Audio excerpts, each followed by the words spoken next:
कितने लोग वचन सुनने के लिए तैयार है? वाक्यम विनడానికి సిద్ధంగా ఉన్నారా? आमीन। प्रभु ब्लेस करे। हालेलुया। रोमियो की पुस्तक 8वां अध्याय, రోమిల్కి రాసిన పత్రిక 8వ అధ్యాయము 8వ అధ్యాయ। Who will separate us from the love of Christ? कौन हमको मसीह के प्रेम से अलग करेगा? बोलिए कौन करेगा हमें? क्या कोई हमें यीशु के प्रेम से अलग कर सकता है? क्या कोई हमें यीशु से दूर कर सकता है? बोलेंगे नहीं। Hallelujah. Who will separate us from the love of Christ? कौन हमें मसीह के प्रेम से अलग कर सकता है?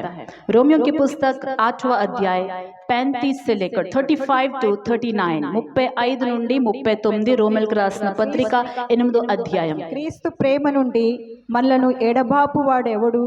శ్రమ అయినను, బాధ అయినను, హింస అయినను, కరువైనను, వస్త్రహీనత అయినను, ఉపద్రవమైనను, ఖడ్గమైనను మనలను ఎడబాపునా?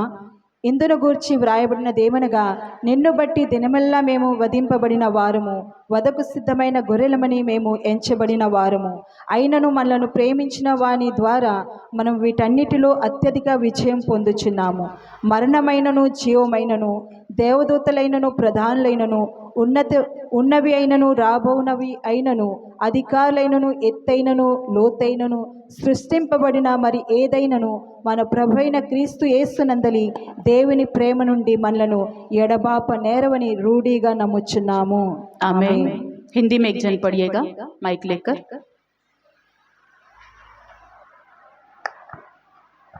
जल्दी से। कौन हमको मसीह के प्रेम से अलग करेगा? क्या कलेश, क्या संकट, क्या उपद्रव, या अकाल, या नंगाई, या जोखिम, या तलवार? जैसा लिखा है, तेरे लिए हम दिन भर घात किए जाते हैं, हम वात होने वाली भेड़ों के समान गिने गए हैं।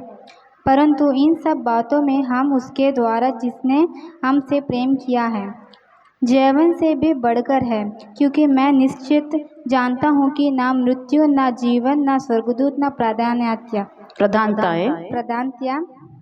ना वर्तमान, ना भविष्य, ना सामर्थ्य, ना ऊंचाई, ना गहराई और ना कोई और सृष्टि हमें परमेश्वर के प्रेम से जो हमारे प्रभु मसीह यीशु में से अलग कर सकेगी। हालेलुया।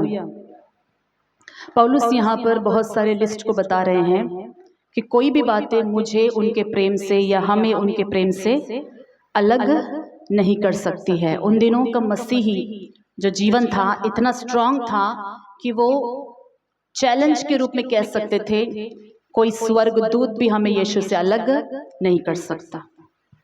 कोई अननोन फ्यूचर, आने वाले दिनों में पता नहीं क्या होगा मुझे नहीं मालूम, इसीलिए वो कह रहा है कोई भविष्य भी मुझे परमेश्वर से दूर नहीं कर सकती। ना कोई प्रधानताएं, ना कोई सरकार, ना कोई मनुष्य, ना मृत्यु, ना जीवन, ना कोई आशीष, ना कोई मनुष्य, ना किसी का मौत, ना किसी का जो है मुझ पर दबाव, कोई भी परिस्थिति मुझे यीशु से अलग नहीं कर सकती है। आमीन।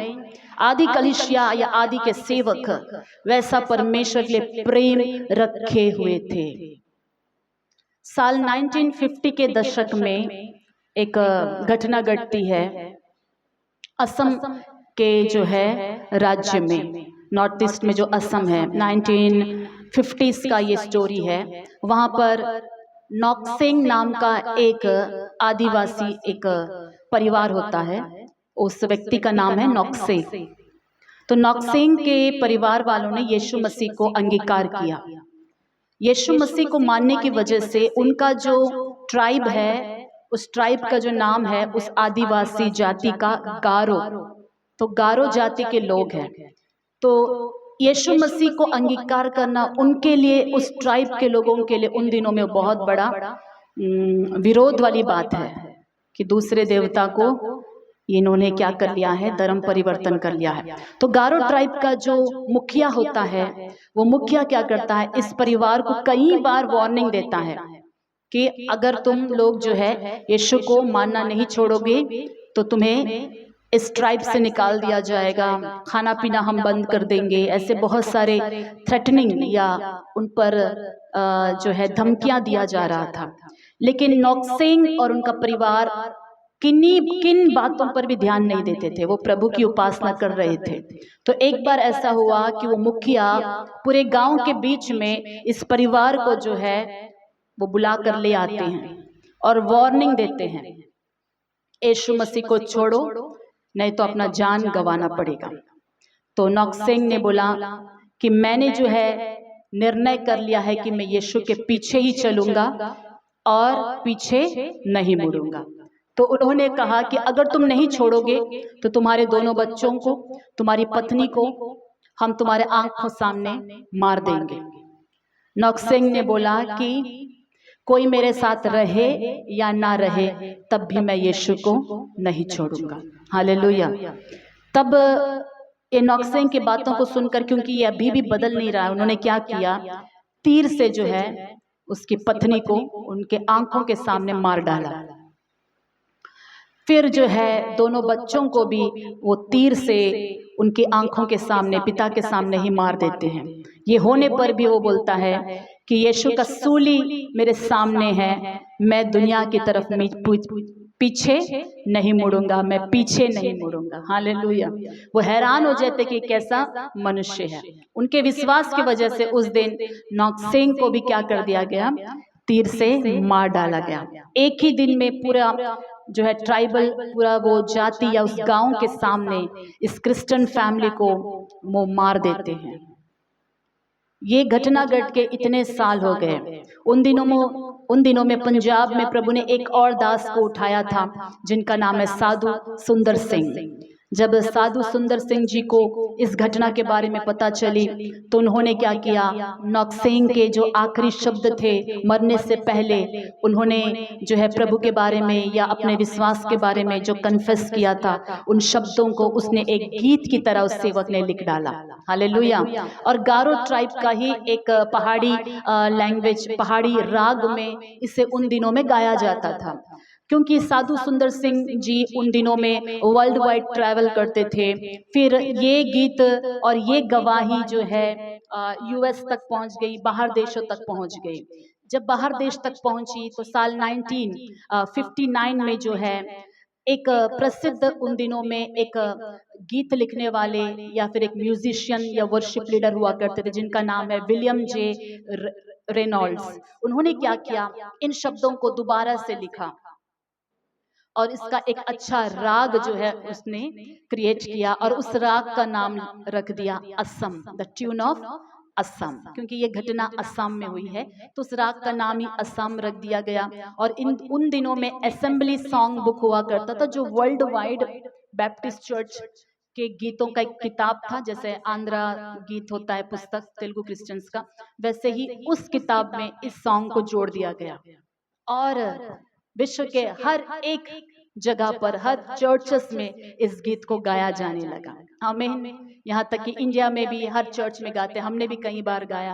आपको पता है वो गाना, यीशु के पीछे मैं चलने लगा, यीशु के पीछे मैं चलने लगा, यीशु के पीछे मैं चलने लगा, न लौटूंगा न लौटूंगा न लौटूंगा न लौटूंगा। तालियों को बजाते हुए, यीशु के पीछे मैं चलने लगा, यीशु के पीछे मैं चलने लगा, यीशु के पीछे मैं चलने लगा, न लौटूंगा न लौटूंगा न लौटूंगा न लौटूंगा। मेरे आगे क्रूस है, मेरे पीछे संसार है, मेरे आगे क्रूस है, मेरे पीछे संसार है, मेरे आगे क्रूस है, मेरे पीछे संसार है, ना लौटूंगा ना लौटूंगा, ना लौटूंगा, ना लौटूंगा। యేసుని నేను వెంబడించేదను, యేసుని నేను వెంబడించేదను. సంగమ పాడదాం. యేసుని నేను వెంబడించేదను, వెనుతిరుగను, నే వెనుతిరుగను, వెనుతిరుగను, నే వెనుతిరుగను. నా ముందు సిలువ, నా వెనుక లోకం, నా ముందు సిలువ, నా వెనుక లోకం, నా ముందు సిలువ, నా వెనుక లోకం, వెనుతిరుగను, నే వెనుతిరుగను, వెనుతిరుగను, నే వెనుతిరుగను. No turning back, no turning back, no turning back, no turning back. हाथों को उठाकर प्रभु की स्तुति करेंगे। हालेलुया। एक परिवार परमेश्वर के पीछे एक डेडिकेशन के साथ चलता है। भले ही वो यीशु के नाम के लिए शहीद हो जाते हैं, लेकिन उनका यीशु के साथ जीना आज तक प्रभावित कर रहा है। आमीन। यदि हम यीशु के साथ सही तरीके से जिएंगे, हमारी जिंदगी बहुत लोगों के अंदर प्रभाव डालेगी। आमीन, हालेलुया। पिछले जो है 10 तारीख के दिन आपने सुना होगा, सितंबर 10 को अमेरिका में क्या हुआ, एक बहुत ही बड़ी दुखद घटना घटी। आप जानते हैं चार्ली किर्क नाम के एक जो है नौजवान, एक सोशल रिफॉर्मर या स्पिरिचुअल रिफॉर्मर कह सकते हैं, एक सामाजिक और आध्यात्मिक सुधारक थे वो। उनको जो है एक यूनिवर्सिटी में जब वो भाषण दे रहे थे, क्वेश्चन आंसर्स का जवाब दे रहे थे, एक नौजवान ने उनको शूट करके उनको मार दिया।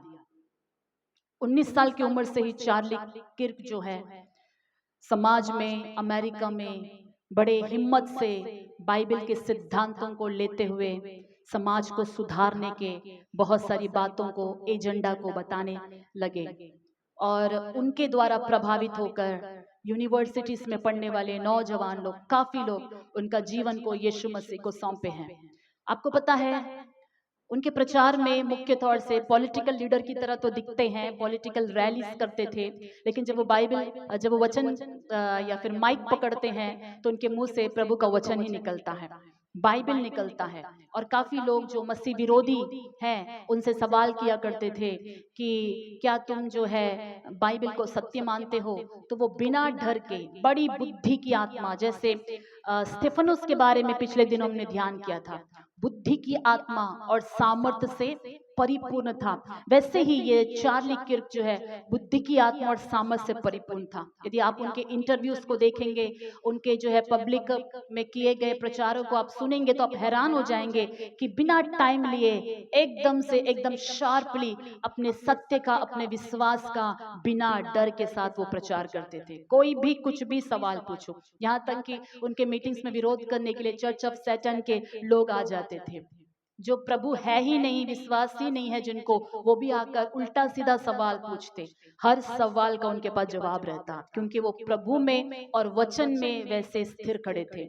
अमेरिका में जो ये नियम है कि सेम सेक्स मैरिज, बच्चों को अडॉप्ट कर लो, बच्चे पैदा करने की जरूरत नहीं है, या फिर जो है शादी करना जरूरी नहीं है, लिविंग लाइफ जिया जा सकता है, या ऐसा सिद्धांत है कि अबॉर्शन कर लो, कोई गलत बात नहीं है, मेरा शरीर मेरा मर्जी, ऐसे एक अनैतिकता के बीच में और ये जो प्रभु का दास है खड़े होकर ओपनली, बोल्डली वो लोगों को बोलते हैं कि यदि कुछ समाज के लिए आप अच्छा कर सकते हो तो आप शादी करो, बच्चे पैदा करो, अपने परिवार के साथ खुशी जीवन बिताओ। हालेलुया।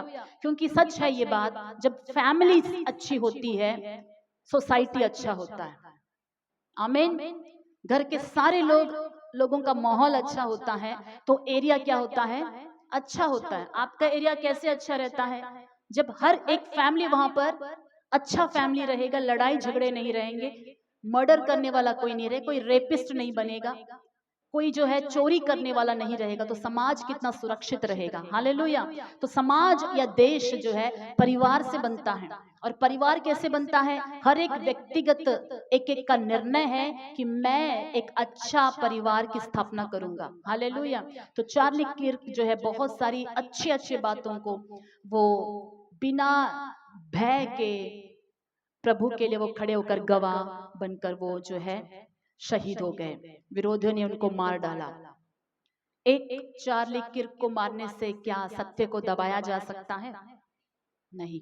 यहाँ तक कि लोग कहते थे अगर यही जीवित रहते तो नेक्स्ट प्रेसिडेंट, यूएस के प्रेसिडेंट बन जाते। उतनी कैपेसिटी उनके पास थी मात्र 31 ईयर्स में। जब मैं इन घटनाओं का वीडियो देख रही थी, उनके डेथ के बारे में काफी लोगों ने कमेंट किया, यूट्यूब में मैंने देखा, मैं हैरान हो गई। चार्ली किर्क के वीडियोस देखने के बाद मैं और मेरा पति ने डिसाइड किया है कि कल हम मिलकर फर्स्ट टाइम चर्च जाएंगे। हालेलुया। अमेरिका में बहुत सारे लोगों ने चार्ली किर्क के इस बोल्ड फेथ के लिए, विश्वास के लिए या प्रभु के प्रेम के लिए, जिस प्रकार वो खड़े थे आखिरी दम तक, वो प्रभु के लिए खड़े थे, इसे देखकर कई लोगों ने, एक दो नहीं, मैं खुश हो गई। कई लोगों ने कमेंट किया कि ये व्यक्ति पहले कौन था मुझे नहीं पता, अब पता हो गया है, इसने मुझे इंस्पायर किया, अब मैं भी इनके यीशु के पीछे चलूंगा। मैं कभी चर्च नहीं गया, लेकिन कल मैं संडे जरूर आराधना में जाऊंगा। हालेलुया। कितनी अद्भुत बात है। यदि हम प्रभु के लिए जिएंगे तो बहुत सारे लोग प्रभावित होंगे। मुझे पहले नहीं पता, आपको भी पहले चार्ली किर्क कौन है नहीं पता होगा, है कि नहीं? बस वो जो है ट्रंप के असेंबली में से एक व्यक्ति है, हम डिटेल में नहीं जानते, लेकिन उनकी मौत के द्वारा यीशु का नाम और प्रचार विश्व में फैलते जा रहा है। आमीन। हालेलुया। जैसे इंडिया में एक सेवक जो है जिनका नाम प्रवीण पगडाला को आप जानते हैं, प्रभु के लिए वो शहीद हो गए। सत्य प्रचार करने के वजह से लोगों ने उनके मुंह को बंद कर दिया। वैसे ही ये एक और प्रभु का दास है, सत्य प्रचार करने की वजह से लोगों ने क्या कर दिया? मुंह को बंद कर दिया। लेकिन सत्य को कोई गाड़ कर नहीं रख सकता। आमीन। सत्य को कोई ढांप कर नहीं रख सकता। सुसमाचार को कोई रोक नहीं सकता। एक चार्ली किर्क मर गए, बहुत सारे चार्ली किर्क उठ खड़े हुए हैं। हालेलुया। आइए इस वक्त छोटी सी प्रार्थना उनके परिवार के लिए करेंगे, क्योंकि उनकी पत्नी एरिका और उनके दो छोटे छोटे बच्चे हैं। उनकी बेटी मात्र 3 साल की है, उनका बेटा 1.5 साल भी मुश्किल से होगा। और वो रोते हुए पब्लिक में जो है वो बता रही थी कि मैं जब घर गई तो मेरी बेटी ने बोला, मम्मी कहाँ चली गई थी, मैं आपको बहुत मिस कर रही थी। और डैडी कहाँ है? बच्चे को तो पता ही नहीं, 3 साल के बच्चे को, कि उनके डैडी प्रभु के पास चले गए। तो उसने बोला कि मेरी बेटी, डैडी जो है उन्होंने, वे आपको बहुत मिस कर रहे हैं, और डैडी जीसस के पास जो है एक मिशन में गए हैं, उनका जाना बहुत जरूरी था, मिशन में गए हैं, क्या तुम दुख होगी जीसस के पास डैडी गए? उसने बोला नहीं। हालेलुया। आइए उस परिवार के लिए, उनकी पत्नी के लिए हम छोटी सी प्रार्थना करेंगे, उसके बाद वचन में लगातार बढ़ेंगे। सर्वशक्तिमान परमेश्वर, आज की सुबह प्रभु हम आपके दास चार्ली किर्क के परिवार के लिए हम प्रार्थना करते हैं। प्रभु जी, सिस्टर एरिका के लिए प्रार्थना करते हैं, उनके दोनों छोटे बच्चों के लिए प्रार्थना करते हैं। उनको हिम्मत दीजिएगा, धैर्य दीजिएगा। उनके पति प्रभु आपके नाम के निमित्त आपके राज्य में प्रवेश किए हैं। वही सामर्थ्य प्रभु स्टेफनुस के ऊपर था, प्रभु आदि कलीसिया के ऊपर था, वही सामर्थ्य, वही शक्ति प्रभु, वही धैर्य बहन एरिका को देने के लिए हम प्रार्थना करते हैं। उनके दोनों छोटे बच्चों को पालने की शक्ति उस माँ को दीजिएगा प्रभु। प्रभु पति को खोई है, उस दर्द से अब बाहर लेकर आइएगा। आप ही संतावना दीजिएगा, आप ही तसल्ली दीजिएगा। छोटे दोनों बच्चों को आप संभालेगा, उस परिवार को आप प्रोटेक्ट करिएगा परमेश्वर। आप ही अनुग्रह कर, आशीष कर, यीशु के नाम से मांगते हैं पिता, आमीन। हालेलुया। तो परमेश्वर जो है, ऐसे लोगों के द्वारा ये प्रूफ होता है कि मृत्यु भी किसी को परमेश्वर के प्रेम से क्या नहीं कर सकती, अलग नहीं कर सकती, और करना भी नहीं चाहिए। रोमियो की पुस्तक 8वां अध्याय, उसी 8वां अध्याय का 28 वचन, जो जाना माना वचन है, वो ऐसा कहता है, हम जानते हैं कि जो लोग परमेश्वर से प्रेम रखते हैं उनके लिए सब बातें मिलकर भलाई ही को उत्पन्न करती है, अर्थात उन्हीं के लिए जो उसकी इच्छा के अनुसार बुलाए हुए हैं। जो परमेश्वर से प्रेम करते हैं उनके लिए क्या हो जाता है? सब बातें मिलकर क्या हो जाती है? దేవుని ప్రేమించే వారికి సమస్తము సమకూర్చబడి ఏమవుతుందంట? మేలే మేలే మేలు మారిపోతుంది, మేలు మేలు, हर बातें मिलकर भलाई। अभी चार्ली किर्क का जो डेथ है, प्रभु ने उसे भलाई में बदल डाला, एक रिवाइवल में बदल डाला। उनके जीते हुए उनके भाषण से जितने लोग प्रभु में आए नहीं, अब उनकी मौत के द्वारा उतने लोग आने वाले हैं। हालेलुया। एक धर्मी का खून बहाया जाए तो परमेश्वर जो है वहां पर रिवाइवल को भेजता है। हालेलुया। हर बातें मिलकर परमेश्वर से प्रेम करने वालों को हर बातें मिलकर भलाई उत्पन्न करती है। जब आपको मालूम हो जाता है कि मेरी जिंदगी में हर बातें मिलकर भलाई को ही उत्पन्न करेगी, कोई भी परिस्थिति आपको परमेश्वर से दूर नहीं कर सकती, क्योंकि आप जानते हो कि ये परिस्थिति मुझे क्या करने वाली है? एक भलाई लेकर आने वाली है। ये नुकसान मेरे लिए एक भलाई लेकर आने वाली है। ये दर्द मेरे लिए एक भलाई लेकर आने वाली है, और ये परिस्थिति मेरे लिए भलाई लेकर आने वाली है। जब आप हर परिस्थिति को भलाई के रूप में देखकर विश्वास करने लगते हैं, तब कोई भी परिस्थिति हमें परमेश्वर से दूर नहीं कर सकती। आमीन, हालेलुया। रोमी की पुस्तक में उसी में उस वचन को दोबारा हम पढ़ेंगे, कौन हमको मसीह के प्रेम से अलग करेगा? क्या क्लेश या संकट, उपद्रव या अकाल या नंगाई या जोखिम या तलवार? आदि कलीसिया के सेवक ने और उनके विश्वासियों के साथ मिलकर पौलुस जी इस स्टेटमेंट को कह रहे हैं, कौन हमको। पौलुस ने ये नहीं कहा कौन मुझको, पौलुस ने क्या कहा? कौन हमको। क्योंकि उस सेवक को इतना विश्वास और इतना भरोसा था कि जितने लोग उनके साथ है, सबके सब उनमें से एक जन भी किसी परिस्थिति में भी प्रभु से दूर जाने वाला नहीं है। क्या आज की सुबह यही स्टेटमेंट हम कह सकते हैं? हम तो अंतिम दिनों की कलीसिया है ना। आदि कलीसिया का विश्वास ऐसा था, अंतिम दिनों की कलीसिया का विश्वास कैसे है? प्रभु के ऊपर प्रेम कैसे है? क्या ऐसी कोई परिस्थिति है आपके जीवन में जो आपको प्रभु के प्रेम से दूर कर रही है? पहले उसको जानेंगे। क्या कोई ऐसी बात तो नहीं है जो प्रभु के प्रेम से हमें क्या कर रही है? दूर कर रही है। एक बार हाथों को उठाकर प्रभु की स्तुति करें। हालेलुया। अपने बगल वाले को जोर से सेकंड दीजिएगा, हिलाकर जोर से। आमीन। कौन सी परिस्थिति है जो हमें मसीह के प्रेम से अलग कर रही है? कई बार एक परिवार में हर तरह के लोग रहते हैं, और उसमें कोई एक होता है जो परमेश्वर को बहुत ज्यादा प्रेम करता है या उत्साह के साथ प्रभु के भवन में आता है। अगर वो एक व्यक्ति बीमार हो जाए, जो उत्साह के साथ चर्च आता है, वो एक व्यक्ति बीमार हो जाए, तो घर के बाकी सब जो स्वस्थ है वो भी बीमार की तरह एक्टिंग करते। वो एक जन उठ ना पाए जल्दी संडे, बाकी कोई भी उठेगा नहीं।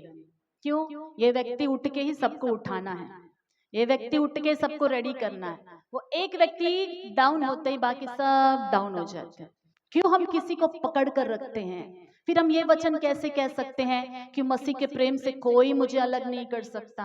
आप खुद ही अलग हो रहे हो प्रभु के प्रेम से। हम कैसे ये स्टेटमेंट कह सकते हैं कि कोई परिस्थिति मुझे यीशु से दूर नहीं कर सकती है, जबकि छोटी सी छोटी बातें कभी कभी हमें प्रभु से क्या कर देती है? दूर कर देती है। छोटा सा मूड ऑफ, दोस्तों में लड़ाई हो गया, मूड ऑफ हो गए, प्रभु से दूर चले जाते हैं। छोटा सा किसी चीज में आप फेल हो गए, प्रभु से दूर चले जाते हैं। ऐसा होता है कि हर एक छोटी छोटी बातों में कई बार हम परमेश्वर से प्रेम नहीं कर पाते हैं। आमीन। किसी परिस्थिति को हमारे जिंदगी में अलाउ नहीं करना है कि वो प्रभु से हमें दूर कर दे। आपके लिए एक ही एक प्रेमी होना चाहिए जो नंबर 1 होना चाहिए, और वो आपका प्राण प्रिय यानी आपका soul, the lover of your soul, आपका प्राण का एक प्रिय होना चाहिए। वो आपका पति नहीं, वो आपकी पत्नी नहीं, वो आपके बच्चे नहीं, वो कोई मनुष्य नहीं, वो केवल यीशु होना चाहिए। जब आप यीशु को वो प्रथम स्थान दोगे, कोई परिस्थिति आपको यीशु से दूर नहीं कर पाएगी। कोई भी परिस्थिति, कोई भी परिस्थिति, अगर यीशु को वो प्राण प्रिय की जगह, प्राण में वो मेन प्लेस में आप नहीं रखे हो, तब बड़ी आसानी से आप पीछे हट सकते हो। अंतिम दिनों में और भी बुरे दिन आएंगे। मसीह विरोधी हर तरफ बढ़ रहे हैं, कलीसियाओं को सताने वाले लोग बढ़ रहे हैं एक तरफ से। कब अंडमान की कलीसिया सताए जाएगी हम नहीं बोल सकते। कब तक हम ऐसे ही शांति के साथ उनकी आराधना कर पाएंगे, कोई गारंटी नहीं है।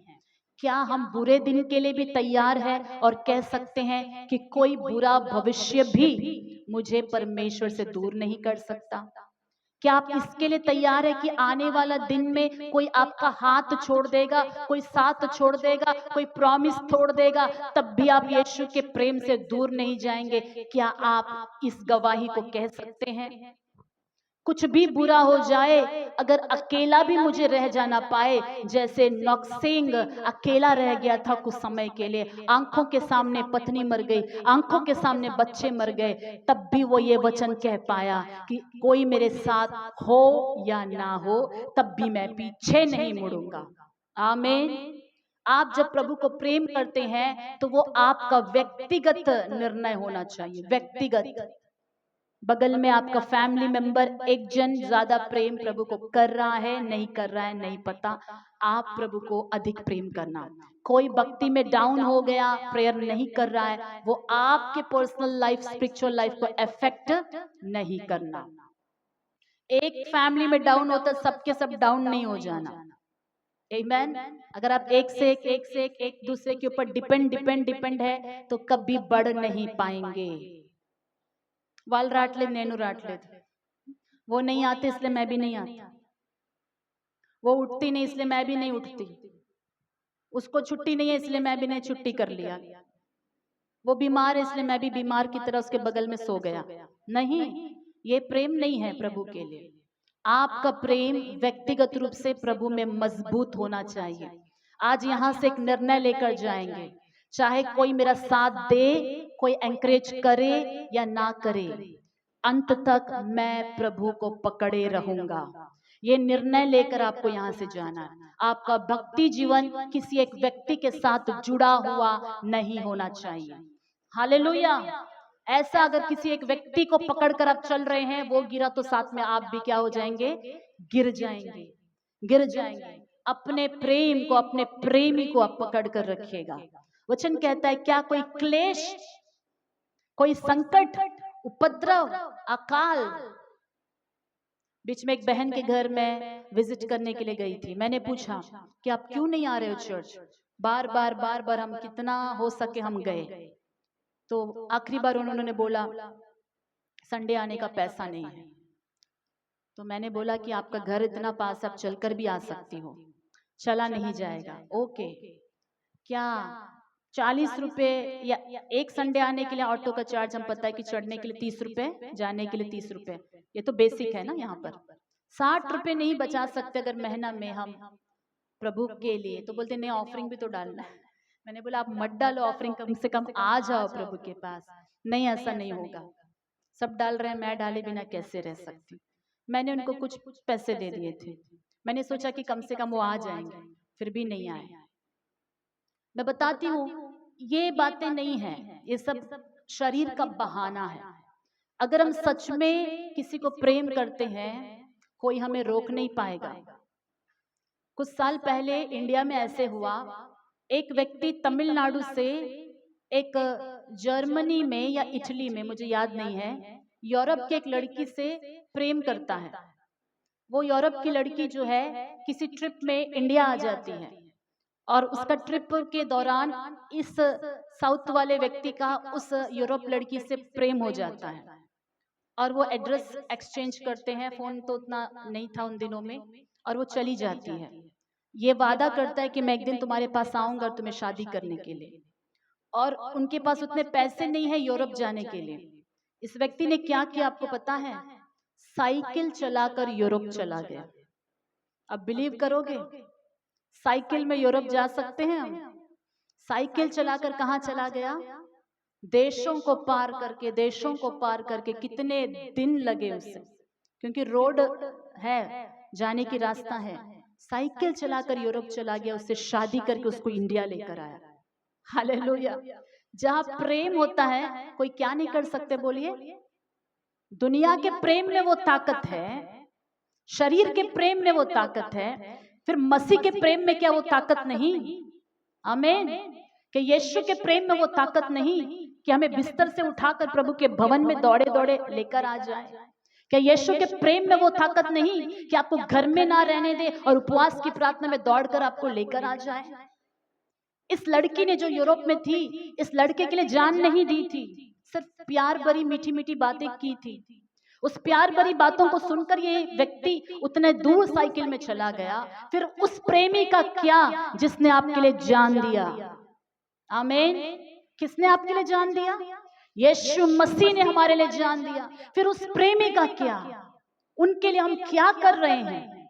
क्या हम वो प्रेम में हैं?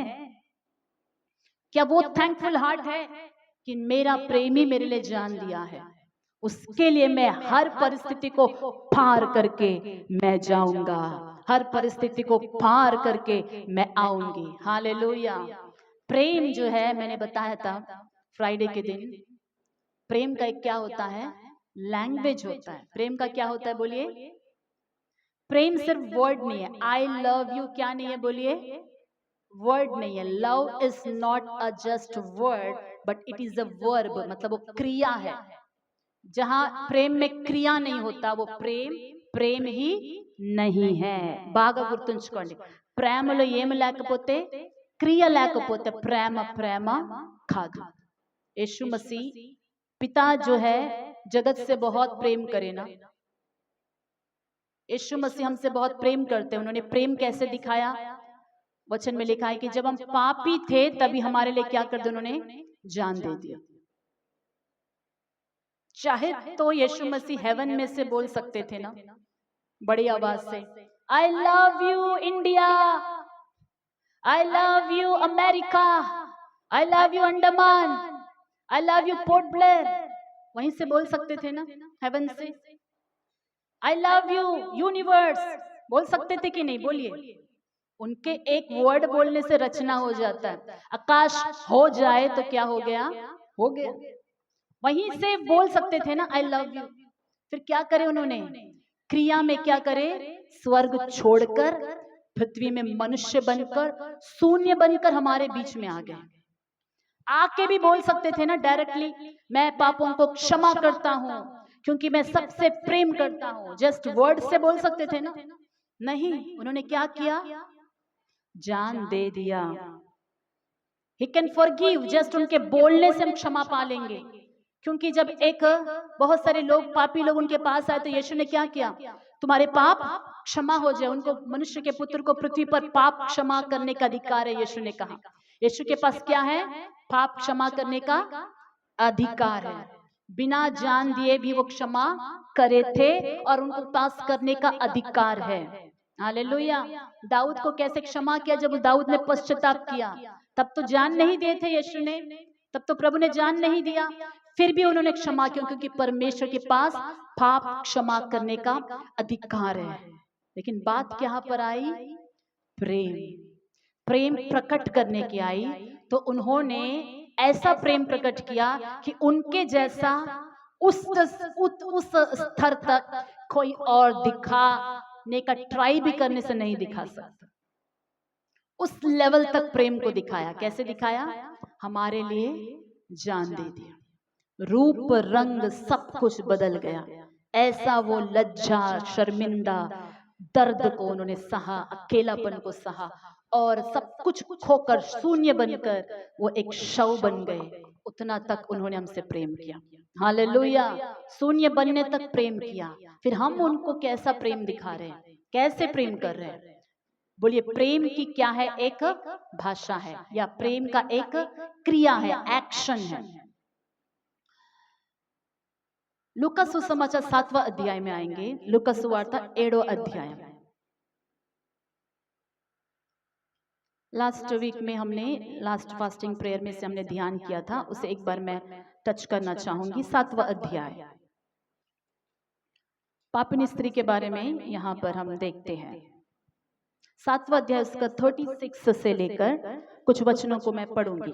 फिर किसी फरीसी ने मुझ आर नुंडी उससे विनती की कि वह उसके साथ भोजन करे। अतः वह उस फरीसी के घर में जाकर भोजन करने बैठा। उस नगर की एक पापिनी स्त्री यह जानकर कि वह फरीसी के घर में भोजन करने बैठा है, संगमरमर के पात्र में इत्र लाई और उसके पांवों के पास पीछे खड़ी होकर रोती हुई उसके पांवों को आंसुओं से भिगोने और अपने सिर के बालों से पोंछने लगी और इसके पांव बार बार चूमकर उन पर इत्र मला। या देखकर वह फरीसी जिसने उसे बुलाया था अपने मन में सोचने लगा, यदि यह भविष्यद्वक्ता होता तो जान जाता कि यह जो उसे छू रही है वह कौन और कैसी स्त्री है, क्योंकि वह तो पापिनी है। यीशु ने उसके उत्तर में कहा, हे शमौन, मुझे तुझसे कुछ कहना है।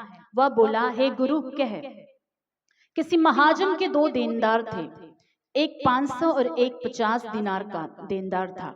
जब उसने पास पटाने को कुछ ना रहा तो उसने दोनों को क्षमा कर दिया। इसलिए उनमें से कौन उससे अधिक प्रेम रखेगा?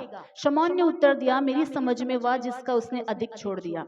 उसने उससे कहा, तूने ठीक विचार किया है। और उस स्त्री की ओर फिर कर उसने शमौन से कहा, क्या तू इस स्त्री को देखता है? मैं तेरे घर में आया परंतु तूने मेरे पांव धोने के लिए पानी ना दिया, पर इसने मेरे पांव आंसुओं से भिगोए और अपने बालों से पोंछा। तूने मुझे चूमा ना दिया, पर जब से मैं आया हूं तब से इसने मेरे पांव को छूना ना छोड़ा। तूने मेरे सिर पर तेल नहीं मला, पर इसने मेरे पांव पर इत्र मला है। इसलिए मैं तुझसे कहता हूं कि इसके पाप जो बहुत थे क्षमा हुए, क्योंकि इसने बहुत प्रेम किया। पर थोड़ा जिसका थोड़ा क्षमा हुआ है वह थोड़ा प्रेम करता है। और उसने स्त्री से कहा, तेरे पाप क्षमा हुए। तब जो लोग उसके साथ भोजन करने बैठे थे वे अपने अपने मन में सोचने लगे, यह कौन है जो पापों को भी क्षमा करता है? पर उसने स्त्री से कहा, तेरे विश्वास ने तुझे बचा लिया है, कुशल से चली जा। हालेलुया। एक अद्भुत घटना है जो यीशु मसीह के समय में होता है। यीशु मसीह को काफी लोग अपने घर जो है भोजन के लिए बुलाते थे। तो उसमें से एक शमौन नाम का ये फरीसी था, ये भी यीशु को अपने घर में भोजन के लिए बुलाता है। आमतौर से हम जहां कहीं भी फरीसियों को देखते हैं यीशु के पीछे वो इसलिए आते हैं, यीशु से क्या करते हैं? उल्टा सीधा सवाल पूछते हैं, उनको कैसे भी बातों में फंसाना चाहते हैं। यही काम है फरीसियों का। लेकिन ये फरीसी जब बुलाता है यीशु मसीह नो नहीं बोलते हैं, क्योंकि यीशु मसीह का प्रेम कैसा है? बिना पार्शियलिटी का, बिना जो है कोई अंतर के, कोई फर्क नहीं, सबको वो एक समान प्रेम करते। ध्यान से सुनिएगा, यीशु मसीह सबको एक समान प्रेम करते हैं। तो फरीसी के घर में यीशु आते, यीशु के साथ बहुत सारे गेस्ट भी आते हैं। उस फरीसी के घर में एक स्त्री को मालूम होता है, उसी नगर की एक स्त्री को, कि यीशु मसीह फरीसी के घर, शमौन के घर आए हुए हैं भोजन खाने। तो ये स्त्री जो है एक पात्र में, संगमरमर के पात्र में इत्र लेकर, परफ्यूम लेकर यीशु से मिलने आती है। स्त्री को लोग जो है पापिनी बोलते थे। क्या बोलते थे? पापिनी स्त्री, सिंफुल वुमेन। इसका कुछ तो नाम रहा होगा, लेकिन लोग उसको नाम से नहीं बुलाते, क्योंकि उसने बहुत सारे गलत काम किए थे। उसका पास्ट बिल्कुल भी अच्छा नहीं था। पाप कर करके उसका नाम पड़ गया पापिनी। और ये पापियों को कोई पसंद नहीं करता है। याद रखिएगा, पापी लोगों को कोई पसंद नहीं करता है। इतनी बुरी थी कि कोई इससे बात भी नहीं करता था। इसका जीवन अकेलापन और उदास में पाप के बोझ से दबा हुआ था। तो ये क्या करती है, क्योंकि इसे पता चला कि यीशु आए हैं, तो ये यीशु के लिए एक परफ्यूम खरीदती है। पाप से जो भी धन उसने कमाया, सारा धन खर्च करके एक कॉस्टली परफ्यूम खरीदती है। उन दिनों में परफ्यूम सिर्फ धनवान लोगों के पास, राजा के पास ही हुआ करता था। हमारे जैसा आज हर एक घर में, हर एक के हाथ में परफ्यूम है, सस्ता परफ्यूम आ चुका है, लेकिन ये सस्ता नहीं था, बहुत ही कॉस्टली था। तो परफ्यूम लेकर आती है जिसे सब लोग खरीद नहीं सकते हैं। एक बार थोड़ा सा रुई में डुबा कर लगाए तो उसका खुशबू बहुत समय तक बना रहेगा। कपड़ा में लगा ले तो कपड़ा वॉश करने पर भी जाएगा नहीं, 2-3 वॉश कर लो स्मेल जाएगा नहीं, उतना कॉस्टली है। तो वो लेकर आई और यीशु के पीछे खड़ी होकर, यीशु के पास झुककर, उनके पांव जो मेज पर बैठे थे, तो उनका पांव के पास झुककर रो रो कर अपने पापों का पश्चाताप कर रही थी। वहां पर लिखा है कि वो रो रही थी, बिलक बिलक कर रो रही थी, आंसू से उनके पांव भिगो रही थी और बालों से पोंछ रही थी। कहीं पर भी ये नहीं लिखा है कि इस स्त्री ने वर्ड से प्रेयर किया। प्रार्थना में क्या नहीं थे? शब्द नहीं थे, क्योंकि मन इतना टूटा हुआ था कि शब्द से प्रार्थना करने का शब्द नहीं बचा। मन इतना दुखी था, इतना अकेलापन में थी, क्योंकि समाज में कोई उससे बात करने वाला नहीं था, परिवार में कोई बात करने, अपना कहने के लिए कोई नहीं था। फूट फूट के रो रही थी। जी हाँ, आंसू भी क्या है? प्रार्थना है। अगर वो आंसू कहां पर बहाया जाए? यीशु के कदमों में। यूं ही आंसू वेस्ट करके मनुष्य के सामने बहाने से वो आंसू प्रेयर नहीं है। अगर वो आंसू कहां पर बहाया जाता है? యేసు పాదముల యొద్ద కూర్చుని ఏడిస్తే ఆ ఒక కన్నీరేంటి? प्रार्थना। क्योंकि यीशु को पता है वो रोने के पीछे का कारण क्या है, वो हृदय की छिपी हुई दुख क्या है। वो पश्चाताप कर रही है, मैं इतनी बुरी हूं प्रभु, मुझे स्वीकारो, मैं लायक नहीं हूं बोलकर रो रही है, रो रही है, रो रही, इतना रोई कि यीशु के पांव क्या हो गए? भीग गए। हम में से कोई उतना नहीं रो सकता कि हम किसी के मतलब कर्चिप, मैंने बताया था उस दिन कि हम रोते हैं तो एक कर्चिप भीग सकता है, साथ में सर्दी मिला तो 1-2 कर्चिप गीला होगा, लेकिन आंसू से पांव भिगोना ये नॉर्मल बात नहीं है। जब दिल बहुत भारी हो जाता है, बहुत दुखी हो जाता है, कभी किसी से प्यार नहीं मिला, कभी किसी ने अपनाया नहीं, वही ऐसा फूट के रो सकता है। और वो फूट फूट कर पश्चाताप कर रही थी, हालेलुया, पश्चाताप कर रही थी और अपने बालों से पोंछ रही थी। और जब उसका दिल का सारा कुछ उसने उगल दिया या फिर निकाल दिया, पश्चाताप कर ले, जब वो रिलैक्स हो गई, तब उसने उस संगमरमर के पात्र को तोड़ा और इत्र को कहां पर डाल दिया? यीशु के पांव में। जो इत्र को लोग लगाने के लिए भी बहुत संभल के लगाएंगे, यीशु के पांव में उतना कॉस्टली इत्र, क्योंकि उनके कदमों को भी वो इतना वैल्यू दे रही थी। आमीन। उनके कदमों को, जो उनके नगर में आया यीशु, जो उसके दिल में आया, उस कदमों के लिए उसको उतना रेस्पेक्ट था, वो उंडेल दी। ये सब सारे लोग देख रहे थे क्या हो रहा है।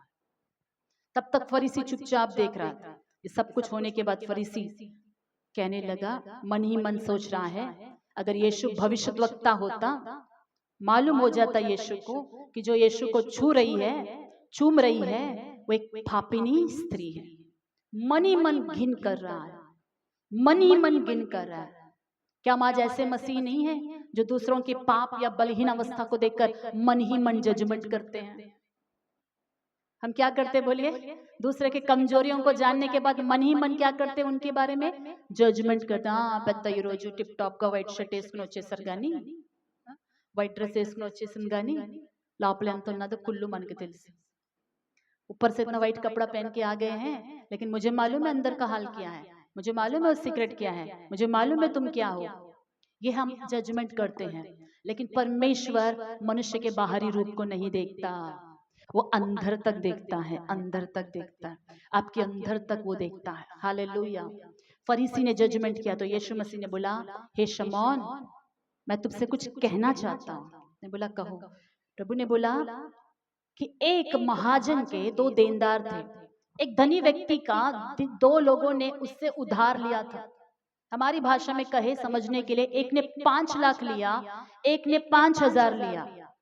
दोनों के पास चुकाने के लिए पैसे नहीं थे। 5 लाख जिसने लिया उसके पास चुकाने के पैसे नहीं, 5,000 जिसने लिया उसके पास चुकाने के पैसे नहीं है। तो अब इस धनवान व्यक्ति ने क्या किया? वो अच्छा था, अरे कुछ भी नहीं है इन लोग के पास चुकाने के लिए, चलो माफ कर देता हूँ। क्या कर देता हूँ? माफ कर, दोनों का माफ कर दिया। अब यीशु पूछते हैं शमौन से, शमौन अब मुझे बताओ इन दोनों में से कौन उस महाजन से, उस धनवान से प्रेम करेगा? बोलिए, आप बोलिए, कौन प्रेम करेगा? जिसका ज्यादा कर्जा माफ हो गया वो क्या करेगा? ज्यादा प्रेम। तो यीशु ने बोला हाँ, उस शमौन ने बोला हाँ प्रभु, जिसका ज्यादा माफ कर दिया वो ज्यादा प्रेम करेगा। यीशु ने बोला हाँ, जिसके पाप ज्यादा क्षमा होते हैं वो क्या करता है? बोलिए, ज्यादा प्रेम करता है। सभी बोलेंगे, जिसके पाप ज्यादा क्षमा हुए। अरे जोर से बोले, जिसके पाप ज्यादा क्षमा हुए वो ज्यादा प्रेम करता है। जिसके पाप थोड़ा क्षमा हुए वो थोड़ा प्रेम करता है। यीशु ने बोला स्त्री के जो पाप बहुत थे वो क्या हो गए? क्षमा हो गए। इसलिए वो कैसे प्रेम कर रही है? बहुत प्रेम करे। उसके प्रेम में कोई क्या सोचेगा मुझे फर्क नहीं पड़ता। मेरे नीचे गिर के फूट फूट के रोने को लोग देखकर क्या सोचेंगे मुझे फर्क नहीं पड़ता।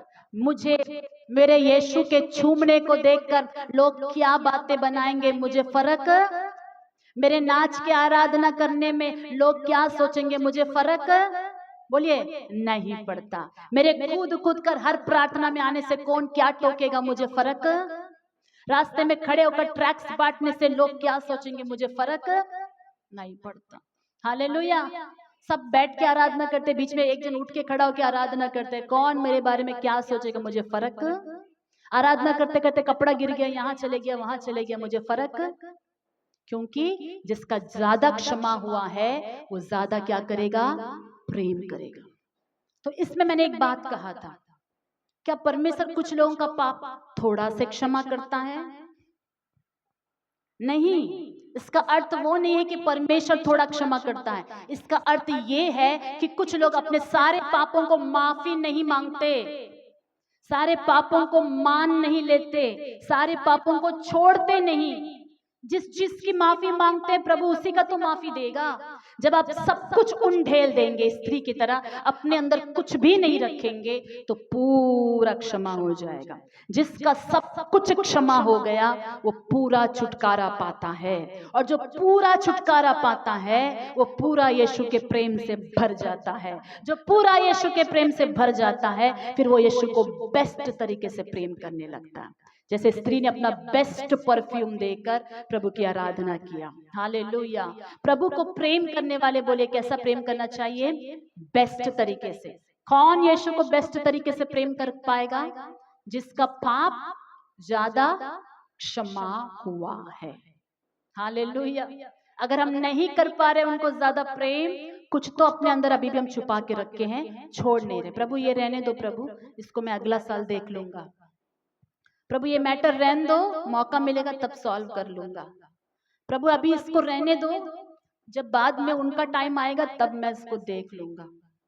ऐसे कुछ चीजों को, हम कड़वाहट को, कुछ बदला को, कुछ पाप को ये नहीं छोड़ सकता। प्रभु ये मेरा फेवरेट है, इसको कैसे छोड़ दे? ये तो मेरा क्या है? फेवरेट है। कुछ चीजों को हम अपने अंदर क्या करते हैं? छिपा कर रखते हैं, उसको छोड़ना नहीं चाहते, इसीलिए उसकी क्षमा हमें मिलती नहीं है। लेकिन जब हम पूरी तरह से कंप्लीटली प्रभु को अर्पण कर लेते हैं, परमेश्वर की क्षमा भी पूरी तरह से हमें मिलती है। इन दिनों में प्रभु के राज्य के लिए तैयार हो रहे हैं ना, उनके राज्य के लिए तैयार हो रहे हैं, प्रभु से मिलने के लिए तैयार हो रहे हैं। कैसे तैयार होंगे? सब कुछ मानकर, सब कुछ छोड़कर प्रभु को बेस्ट तरीके से प्रेम करना। हालेलुया। तो मसीह के प्रेम से हमें कौन अलग कर सकता है? कौन हमें अलग कर सकता है? दूसरा कुरिन्थियों 5వ అధ్యాయ 14వ వచనం, 2 కొరింథీ 5వ అధ్యాయం 14వ वचन वाक्य, उसमें लिखा है क्योंकि मसीह का प्रेम हमें विवश करता है। The love of God compels us. बोलेंगे मसीह का प्रेम। आज कोई खा के नहीं आया, फास्टिंग का असर दिख रहा है। हाँ? मसीह का प्रेम हमें विवश करता है। Hallelujah. The love of God compels us. कभी कभी हम करना नहीं चाहते, लेकिन उनका प्रेम हमें विवश करता है, कंपल करता है करने के लिए। దేవుని ప్రేమ బలవంతం బలవంతం చేయుచున్నది. దేవుని ప్రేమ ఏం చేస్తుందంట? బలవంతం చేస్తుంది. దేవుని ప్రేమ దేవుని సేవకుల్ని బలవంతం చేస్తే ప్రాణం తెగించేంత వరకు పరిచర్య చేశారు. प्रभु का प्रेम ने ऐसा बलवंत किया आदि की कलीसिया के, आदि के अपोस्टल्स को, क्योंकि वो बलवंत, वो जो फोर्स है गॉड्स लव का, उसकी वजह से अपने एरिया को छोड़कर, अपने देश को छोड़कर अगल बगल के हर एक देश में जाकर सुसमाचार प्रचार करने लगे। कैसे? The love of God compels. परमेश्वर का प्रेम क्या करते बोलिए? బలవంతం చేస్తుంది. కూర్చొనివ్వదు. దేవుని ప్రేమ ఏం చేస్తుంది? కూర్చొనివ్వదు, బలవంతం చేస్తుంది. లెగు ప్రార్థన చేయి, లెగు ఆరాధనకి వెళ్ళు, లెగు ప్రార్థనకి వెళ్ళు. ఆ దేవుని ప్రేమ బలవంతం చేయడానికి మన జీవితాన్ని అలాగ అప్పగించుకోవాలి. ఎన్నోసార్లు దేవుడు మనల్ని బలవంతం చేస్తున్నాడు. వాక్యంతో బలవంతం చేస్తూ ఉంటాడు, పరిస్థితుల ద్వారా బలవంతం అయినా మనం బిగబెట్టుకుంటాం. ఫిర్ भी सख्त करके कठोर करके नहीं हिलेगा तो नहीं हिलेगा, नहीं हिलेगा तो नहीं हिलेगा। नहीं, हम परमेश्वर के प्रेम के द्वारा चलाए जाना चाहिए। हालेलुया। हम में से कितना लोग कहते हैं कि मैं यीशु को प्रेम करता हूं? हाथ उठाकर दिखाइए. ఏసువంటి ఇష్టమా మీ అందరికి? నిజంగా నిజంగా ప్రేమిస్తున్నారా? ప్రభుని ప్రేమిస్తున్నారా? బాగా ప్రేమిస్తున్నారా? ఓకే. पहला यूहन्ना 4 अध्याय में आएंगे. पहला यूहन्ना 4 अध्याय, 1 जॉन चैप्टर 4 वचन 19 से पढ़ रही हूं, ध्यान से सुनिएगा. हम इसलिए प्रेम करते हैं कि पहले उसने हमसे प्रेम किया. మనం ఎందుకు ఆయన ప్రేమిస్తున్నామంట? మొదటగా ఆయన మనల్ని ప్రేమించిన దాన్ని బట్టి, అందుకే మనం ఆయన ప్రేమిస్తున్నాం. क्योंकि यीशु ने पहले हमसे प्रेम किया, इसलिए हम क्या करते हैं? उनसे प्रेम करते हैं. आगे वचन कहता है, यदि कोई कहे मैं परमेश्वर से प्रेम रखता हूं. हम में से कितने लोगों ने अभी अभी बोला था हम यीशु से प्रेम करते हैं? सबने बोला ना? अभी यूहन्ना बोल रहे हैं, यदि हमारी तरह कोई बोल रहा है या हम जैसे बोल रहे हैं कि हम परमेश्वर से बहुत प्रेम करते हैं और अपने भाई से या अपने भाई जैसे विश्वासी से, बहन जैसे विश्वासी से बैर रखे, तो वह कौन है? झूठा है. क्योंकि जो अपने भाई से जिसे उसने देखा है प्रेम नहीं रखता, तो वह परमेश्वर से भी जिसे उसने नहीं देखा प्रेम नहीं रख सकता. उससे हमें यह आज्ञा मिली है कि जो कोई परमेश्वर से प्रेम रखता है वह अपने भाई से भी प्रेम रखे. हालेलुया. प्रभु का वचन कहता है, यदि हम ये बोल रहे हैं कि मुझे प्रभु से बहुत प्रेम है, तो प्रभु बोलता है कि अगर हमें भाई परमेश्वर से प्रेम है तो हमें क्या करना चाहिए? एक दूसरे से भी प्रेम करना चाहिए. अगर जो दिखने वाले किसी विश्वासी को प्रेम नहीं कर पाता, नहीं दिखने वाले यीशु से कैसे प्रेम कर पाएगा? तो कहने का मतलब ये है कि यदि हम आपस में प्रेम नहीं करते तो प्रभु की दृष्टि में प्रभु उसे कैसे लेता है कि मुझसे भी प्रेम क्यों? क्योंकि हम उनके शरीर के अंग हैं. आपस में एक दूसरे के हम सब मिलके अंग, किसके अंग हैं? यीशु सर है, हम उनके अंग हैं. तो अगर आपका राइट हैंड, आप राइट हैंड हो और लेफ्ट हैंड आपका दूसरा बिलीवर है, ठीक है, ये राइट हैंड है और ये लेफ्ट हैंड है. अब राइट हैंड लेफ्ट हैंड को प्रेम नहीं करता है.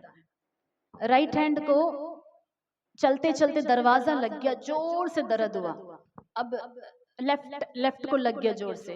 राइट क्या बोल रहा है? నేను పట్టించుకోను, मैं इसको बिल्कुल देखूंगा नहीं. अब ये क्या करना है? आ करते रहना, लेकिन ये क्या बोल रहा है? इसको मैं बिल्कुल नहीं देखूंगा, दवाई भी नहीं लगाऊंगा, इसका ट्रीटमेंट नहीं कराऊंगा, इसको सड़ने दो, इसको ऐसे ही होना चाहिए. उस दिन चाय मांगा तो चाय नहीं दिया, उसको ऐसा होना चाहिए। उस दिन घर आओ बोलने से घर नहीं आए, मेरे बर्थडे में विश नहीं किया, हाँ मेरे को गिफ्ट नहीं लाया, मेरे से बात नहीं किया, मेरा घर में प्रेयर था तो उन लोग नहीं आए, हम इनका घर में प्रेयर हम नहीं जाएगा। तो ये लेफ्ट को अभी कौन छोड़ दिया? राइट छोड़ दिया। तो राइट को यदि लेफ्ट छोड़ दे, एक शरीर ठीक से काम कर पाएगा? दर्द किसको होगा? शरीर को होगा।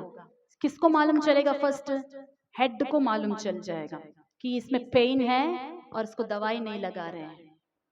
तो हेड को लगेगा कि ये शरीर का एक अंग दूसरे अंग को प्रेम नहीं कर पा रहा है। वो किसको प्रेम नहीं कर रहा है? शरीर को प्रेम। यही तरह यीशु मसीह को पता चलता है जब एक अंग दूसरे अंग से बदला लेते हैं, जब एक अंग दूसरे अंग को प्रेम नहीं कर पाते, किसको फर्स्ट इफेक्ट होता है? बोलिए, यीशु को।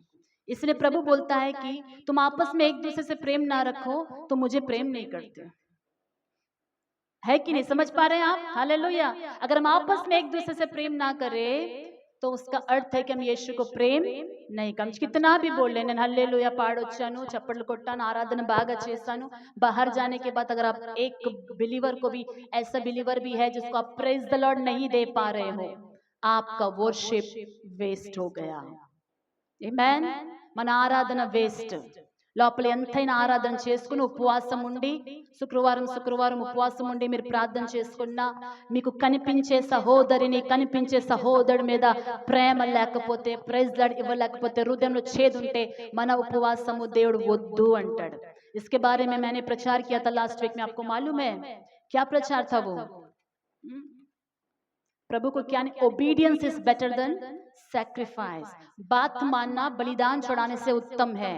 परमेश्वर का बात अब मान के एक दूसरे को क्षमा करके प्रेम करेंगे तो उपवास से वो बढ़कर है, वो स्तुति गीतों से बढ़कर है उनका बात मानना। तो आपस में हमें एक दूसरे से क्या करना चाहिए? बोलिए, प्रेम। हम जितना परमेश्वर से प्रेम करेंगे उतना हम एक दूसरे से प्रेम कर पाएंगे। आप प्रेम को टेस्ट करना चाहते हो, कितना आपके अंदर यीशु का प्रेम है जानना चाहते हो, उतना अधिक आप दूसरे को जितना प्रेम कर पा रहे हो उसी से जाना जाता है कि आपको यीशु कहने से उतना प्रेम है। हालेलुया। जितना अधिक आप परमेश्वर के लिए बेस्ट करते हो, बेस्ट देते हो, उससे पता चलता है कि आपको यीशु बोलने से बहुत प्रेम है। इसलिए मैंने बोला प्रेम क्या है? क्रिया है, शब्द नहीं। आई लव यू जीसस बोलने से लव यू जीसस नहीं होगा, प्रेम क्रिया में निकल कर आना चाहिए। उसी जो है यूहन्ना में 5वां अध्याय 3रा वचन, क्योंकि परमेश्वर से प्रेम रखना यह है कि हम उसकी आज्ञाओं को माने, और उसकी आज्ञाएं क्या नहीं है? कठिन नहीं है। हालेलुया।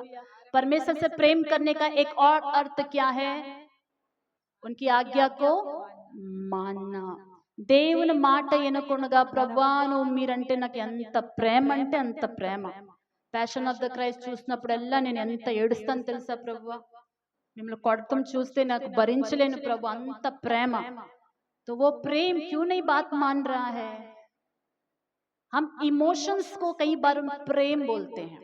देखिए जब किसी को मारते हैं तो वो देख के हमारा बॉडी में एक इमोशन क्रिएट होता है, वो इमोशनल होकर हम रोते हैं।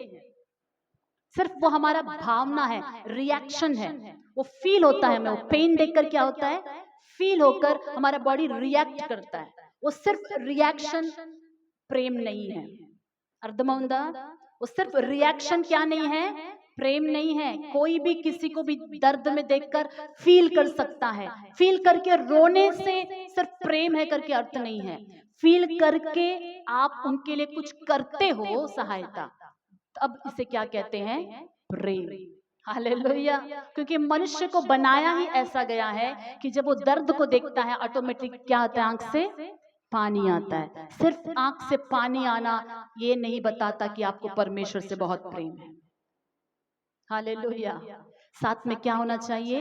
क्रिया होना चाहिए। इसलिए प्रभु का वचन कहता है जो परमेश्वर से प्रेम करता है वो उसकी आज्ञाओं को మానేగా దేవుని మాట వినకపోతే దేవుని మాట లక్ష్య పెట్టకపోతే ఆయన ఆజ్ఞానుసారంగా నడవకపోతే ఆయన వాక్యానుసారంగా నడకపోతే ఆయన ఏదైతే ముట్టొద్దన్నారో దాన్ని ముట్టకుండా ఉండకపోతే మనం ఆయన ప్రేమించినట్టు కానే కాదు हालेलुया जो प्रभु बोलता है हमें सुनना है क्योंकि प्रेम विवश करेगा प्रेम हमें ट्रांसफॉर्म करेगा प्रेम की वजह से हम गलत नहीं कर पाएंगे प्रेम की वजह से दूर नहीं जा पाएंगे क्योंकि वो प्रेम हमें बांध कर रखेगा हालेलुया मसीह के प्रेम में हमें क्या करना है बढ़ना है क्या करना है बढ़ना है नए नियम में यीशु मसीह का दिया हुआ प्रधान आज्ञा भी तो वही है देखेंगे मत्ती सुसमाचार 22वां अध्याय मत्ती सुवार्త 22 अध्यायము ఆ వాక్యం చదువుకుని మనం ముగించుకుందాం इस वचन को पढ़ के समाप्त करेंगे हमारे बीच में प्रभु बोझ भी है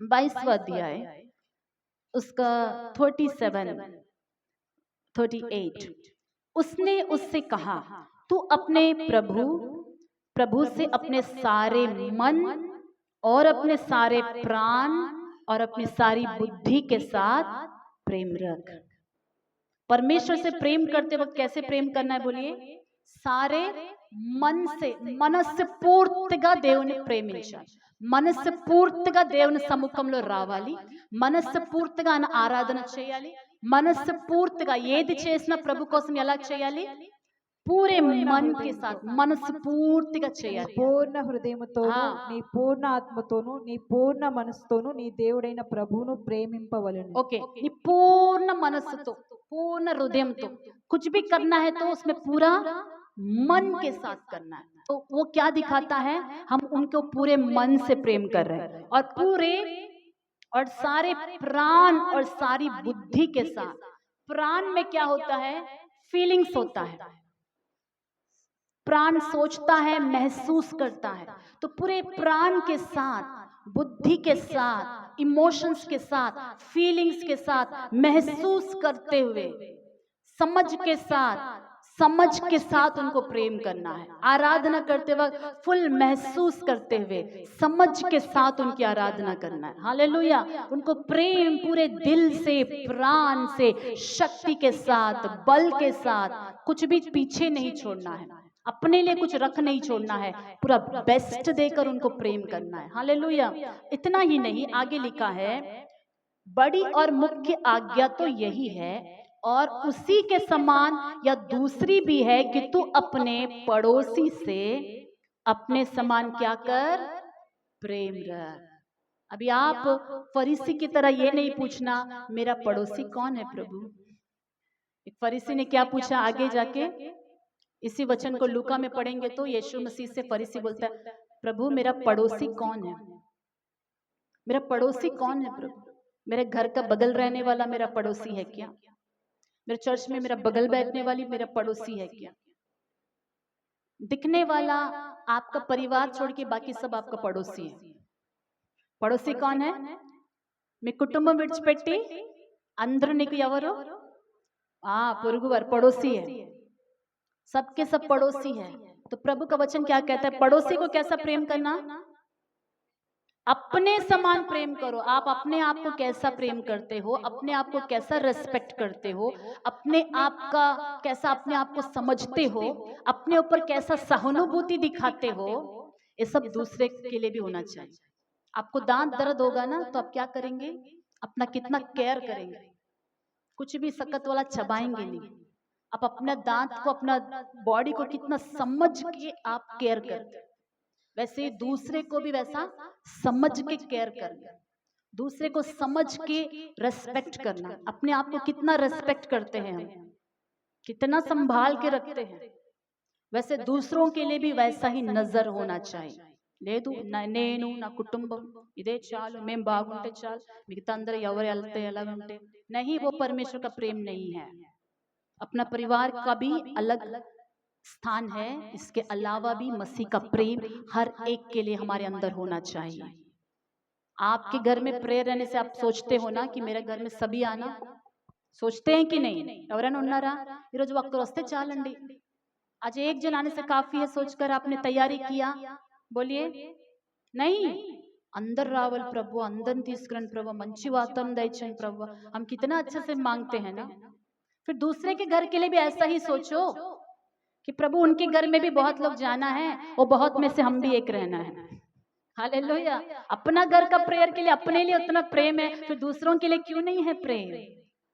ఇంట్లో మనకెందుకులే పాస్టర్ గారు వెళ్తే సరిపోతుంది। नहीं, अपने पड़ोसी को भी अपने समान प्रेम करो। जब ये प्रेम हमारे अंदर आती है तभी प्रभु कहता है, तब अगर हम कहे आई लव यू जीसस तो वो राइट वर्ड है, उसका मतलब आपने सही बोला। यदि हम ऐसा नहीं करते तो अभी हमने पढ़ा था यूहन्ना में, हम झूठे हैं, అబద్ధం చెప్తున్నామంట। ఐ లవ్ యూ జీసస్ అన్నాం కదా లాస్ట్ వీక్, అన్నామా లేదా వర్షిప్ లో? అది అబద్ధం అంట। ఎప్పుడు మనము అందరిని ప్రేమించకపోతే అది అబద్ధము, అందరిని ప్రేమిస్తే అది सत्यम। हालेलुया। तो इस प्रकार प्रभु आज हमें इस वचन के द्वारा बात कर रहे हैं कि मसीह के प्रेम से हमें कौन अलग कर सकता है। मसीह के प्रेम में हमें बढ़ना है और हर परिस्थिति हमारे भलाई के लिए प्रभु ने किया है, अनुमति दिया है। ये जब हम समझ जाएंगे, हर परिस्थिति में प्रभु को हम प्रेम करेंगे।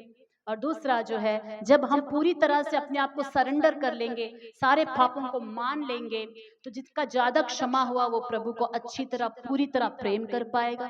और एक बात हमने देखा कि आपस में एक दूसरे को प्रेम करना ही परमेश्वर को प्रेम करना है। और एक विषय, चौथा विषय हमने देखा कि प्रभु का बात सुनना ही उनसे प्रेम करना है। Hallelujah.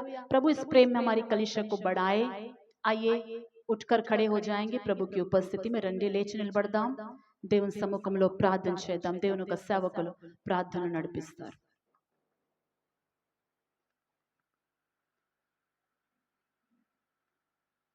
Praise the Lord. Hallelujah. Hallelujah.